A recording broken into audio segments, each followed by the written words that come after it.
Bonjour tout le monde, Samuel Lessard pour RPM au lancement du Nissan Ariya, un véhicule qu'on vous a déjà présenté sous sa formule à traction sur rpmweb.ca, mais je me suis déplacé en Californie pour tester le véhicule à rouage intégral qu'on appelle la version e-Force. Donc c'est un moteur à l'avant, un moteur à l'arrière.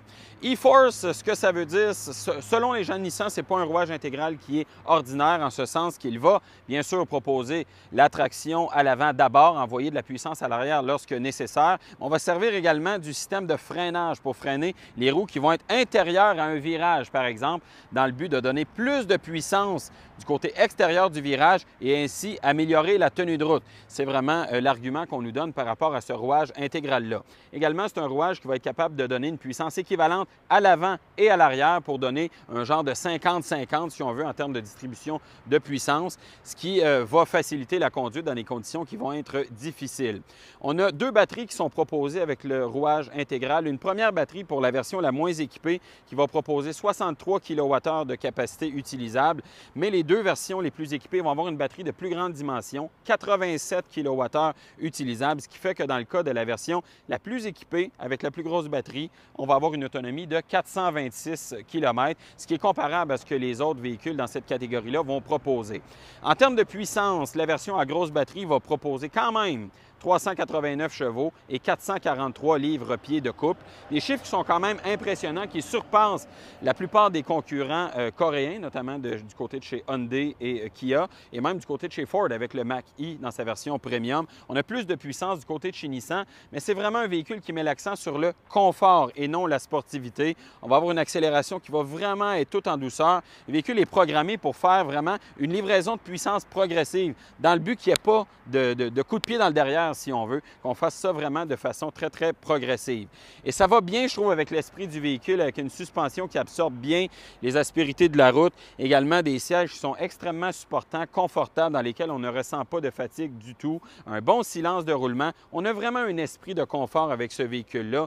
Moi, ça me fait beaucoup penser au Nissan Murano, si on veut, donc un esprit très cocooning, si on veut, mais ici dans une formule qui est électrique. D'ailleurs, en termes de format, ça ressemble quand même pas mal à ce qu'on a du côté du Rogue en termes d'empreinte, mais à l'intérieur, notamment à cause d'un plancher plat et beaucoup de dégagement à l'avant, on a une sensation d'être à bord d'un Murano en termes d'espace intérieur.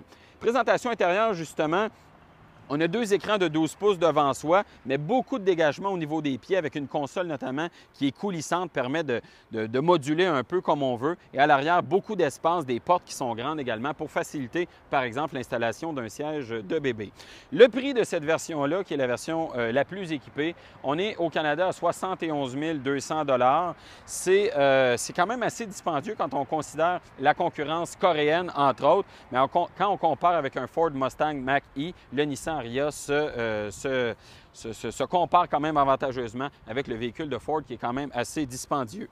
Point rapide sur la recharge rapide justement à courant continu. On a une puissance maximale acceptée de 130 kW, ce qui n'est pas vraiment impressionnant quand on considère que du côté coréen, on est à 350 kW avec une architecture à 800 volts, mais ici, on est seulement à 130, mais chez Nissan, on nous dit qu'on maintient le 130 tout au long de la recharge de 10 à 81-82 %, ce qui donne quand même un temps de recharge de 40 minutes pour la batterie de plus grande capacité.